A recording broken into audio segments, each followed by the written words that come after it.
प्रिय विद्यार्थियों नमस्कार। कल जो हमने श्रृंगार रस,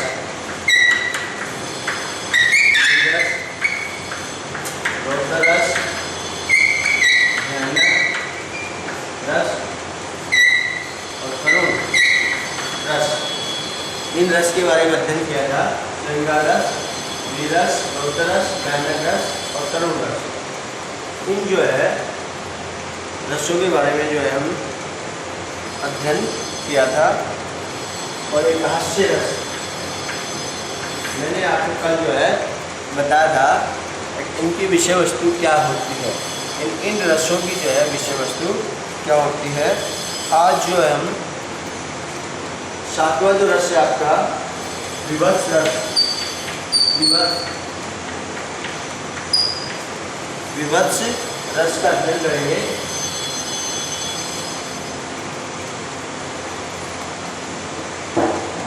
विभत्स रस की जो विषय वस्तु है जुजुप्सा या ग्लानि है। इसकी विभत्स रस की क्या है? ग्लानि या जुगुप्सा, इसकी विषय वस्तु होती है। विभत्स रस का विषय जो है जुजुप्सा या ग्लानि है। रक्त, मांस, मज्जा, दुर्गंध आदि वस्तुओं से जुजुप्सा जागृत होती है। मान लीजिए हमने विभत्स रस की उत्पत्ति कब होगी? जब जो है मान लो हम कोई रक्त देख रहे, यानी फर्श जो है, फर्श के ऊपर जो है ना रक्त खून जो है वो बिखरा पड़ा है, और बिखरा होने के कारण उस खून को देख करके हमारे मन में एक ग्लानि, एक जुजुप्सा के भाव उत्पन्न होते हैं। वहाँ पर विभत्स रस होता है। जैसे मांस, मज्जा वगैरह इनको भी हम देख लेते हैं तो हमारे मन में जो है ग्लानि के भाव पैदा होते हैं, और हमें जो है मन के अंदर ग्लानि होती है, तो वो जो है विभत्स रस है। आठवां जो है आपका अद्भुत रस। अद्भुत रस जो है इसकी विषय वस्तु जो है वो विस्मय होता है।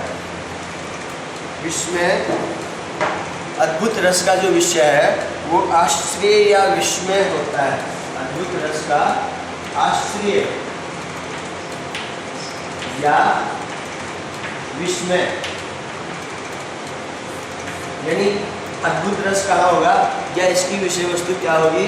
आश्चर्य होना या विस्मय होना, यानी किसी चीज़ को देख करके हमारे मन में ये भाव उत्पन्न हो कि क्या शानदार प्रकृति का सौंदर्य, क्या जो है ना मतलब विस्मय होता है, मतलब कल्पना से बाहर की वस्तु वो होती है, मतलब उस पर हम जो है कल्पना ही नहीं की जा सकती कि ये ऐसा भी होता है।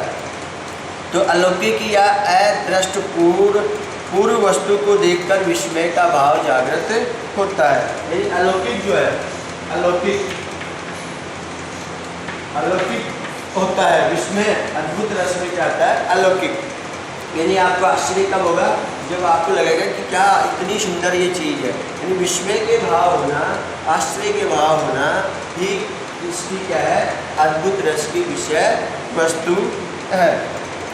नवा जो है हमारा है वो है शांत रस।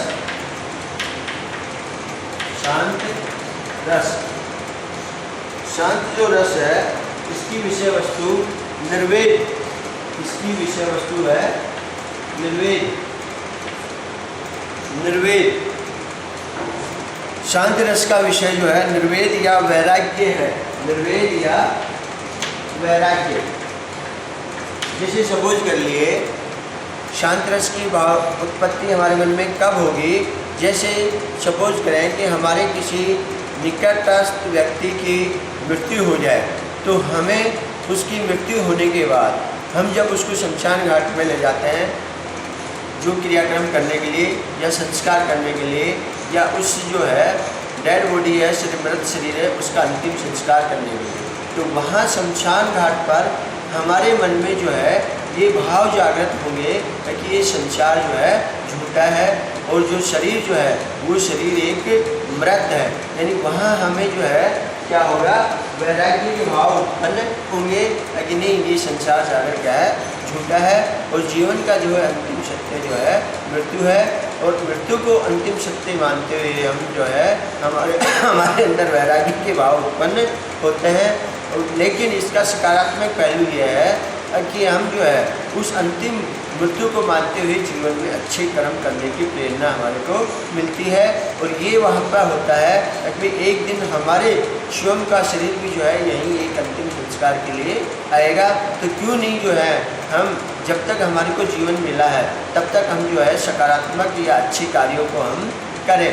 ये भाव भी इस रस में निहित होता है। तो संसार की अनित्यता, दुखमयता आदि देखकर सांसारिक वस्तुओं से वैराग्य जागृत होता है। यानी सांसारिक वस्तुएं जो हैं उनसे वैराग्य कब जागृत होता है? और जब हमारे मन में ये भाव होता है कि ये सब चीज़ें नष्ट होने वाले हैं, ये सब वस्तुएं नष्ट होने वाली हैं, तब हमारे अंदर जो है मन के अंदर वैराग्य उत्पन्न होता है। यानी अनित्यता, अनित्यता का मतलब यह है कि यह जो वस्तु है यह संपूर्ण रूप से रहने वाली नहीं है, या यह जो शरीर है यह एक दिन नष्ट होने वाला है। अनित्यता और दुखमयता आदि देखकर सांसारिक वस्तुओं से वैराग्य जागृत होता है। शांत रस की कविता में ऐसे वैराग्य की व्यंजना होती है। यानी शांत रस की कविता में ऐसे जो है वैराग्य की क्या जो रस है उसकी उत्पत्ति होती है। भक्ति की रचना भी प्राय शांत रस में ही सम्मिलित है। भक्ति जो है, भक्ति से संबंधित जो रचनाएं हैं वो भी प्राय जो है शांत रस में ही जो है निहित होती है। अगला जो हमारा है 10वां जो है वत्सल। वत्सल, वत्सल जो है इसकी विषय वस्तु जो है वह है पुत्र या पुत्री या अनुज या शिष्य आदि के प्रति प्रेम होता है, जिसे हम स्नेह कहते हैं। यानी पुत्र के प्रति स्नेह होना, पुत्री के प्रति स्नेह होना, या अनुज जो है हमारा, अनुज के प्रति हमारे मन में स्नेह के भाव जागृत होना, या हमारा कोई शिष्य है उस शिष्य के प्रति कोई वत्सलता के भाव जागृत होना। मैंने आपको बताया था वत्सल जो है इसको वात्सल्य बोलते हैं। और सूरदास की जो रचनाएँ हैं वो सूरदास की रचनाओं में हमें वात्सल्य रस देखने को मिलता है। सूरदास जी जब जो है श्री कृष्ण के बाल चरित्र का जब वर्णन करते हैं तो उनके साहित्य में हमें वहाँ पर वात्सल्य रस देखने को मिलता है। अंतिम जो आपका रस है वो है भक्ति, भक्ति रस।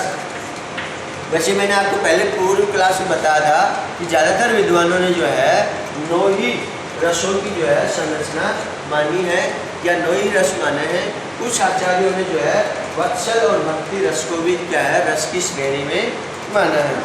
तो भक्ति रस का विषय जो है आराध्य प्रभु के प्रति, आराध्य जो देव है आपका, आराध्य जो देव है, आराध्य जो प्रभु है आपका, वो आपका श्री कृष्ण हो सकता है, वो आपका जो है राम हो सकता है, या आपका हनुमान हो सकता है।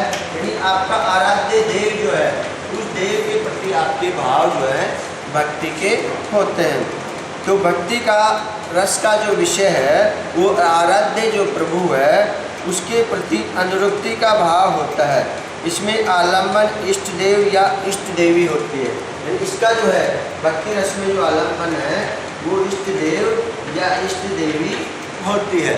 यानी जो भी जो है राम हो सकता है, श्री कृष्ण हो सकता है, हनुमान हो सकता है, पार्वती देव, गणेश हो सकता है, कुछ भी जो है हमारे जो देवी देवता हैं उनके या हमारे माता पिता हैं उनके प्रति भी हमारे मन में जो है भक्ति के भाव उत्पन्न हो सकते हैं जब हम पूर्ण रूप से माता पिता को समर्पित हो जाते हैं। जैसे कि हम ये माने कि ये शरीर जो है हमारे माता पिता की ही देन है और हमारे लिए हमारे माता पिता जो हैं वही क्या है ईश्वर है। यानी माता पिता जो हैं वही ईश्वर है। जब ऐसे भाव हमारे एक पुत्र के मन में होते हैं माता पिता के प्रति तो वहाँ भी हमें भक्ति देखने को मिलता है या भक्ति रस देखने को मिलता है। अब आगे जो है हम रस सामग्री के बारे में जो है अध्ययन करेंगे।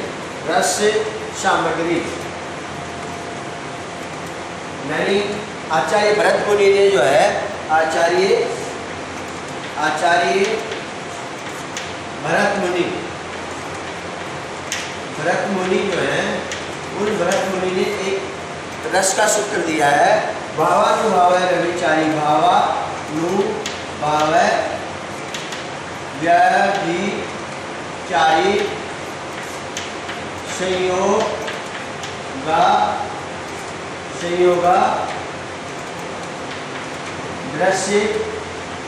संयोगा दृश्य रस निष्पत्ति। ये जो एक सूत्र है, ये सूत्र आचार्य भरत मुनि ने दिया है। और इस सूत्र में जो है रस की उत्पत्ति कैसे होती है, या रस की सामग्री क्या है, रस की सामग्री क्या है, या रस जो है किन कारणों से मिलकर के उत्पन्न होता है, यानी रस कैसे उत्पन्न होता है। तो आचार्य भरत मुनि ने इसके लिए ये सूत्र दिया है, भावानुभाव व्यभिचारी संयोगादर्श रस निष्पत्ति, यानी उसमें भाव होंगे, उसमें अनुभाव होंगे, उसमें व्यभिचारी जो है संचारी जो है रस होंगे, और उसमें संयोगादर्श से यानी इन तीनों के मेल से जो है रस की जो है निष्पत्ति होती है, या रस जो है उत्पन्न होता है। तो इनमें जो है भाव जो है वो भाव हमारे स्थायी भाव कहलाते हैं। भाव यानी ये जो स्थायी भाव है, ये प्रत्येक मनुष्य या प्रकृति के प्रत्येक प्राणी में जो है स्थायी भाव हमें देखने को मिलते हैं।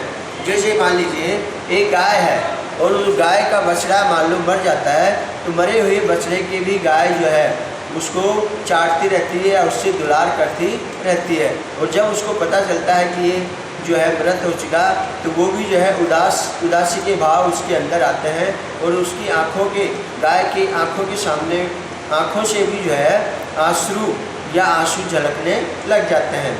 ऐसे जो है ये जो स्थायी भाव है, ये स्थायी भाव प्रकृति के अंदर जो भी प्राणी हैं उन सभी प्राणियों में देखने को मिलता है। तो कल जो है हम रस सामग्री के बारे में, स्थायी भाव क्या होते हैं, भाव क्या होते हैं, अनुभाव क्या होते हैं, आलम्बन क्या होता है, उद्दीपन क्या होता है, और व्यभिचारी रस क्या होते हैं, इनके बारे में जो है हम आगे की जो कक्षाएं हैं उनमें जो है हम अध्ययन करेंगे। धन्यवाद मित्रों।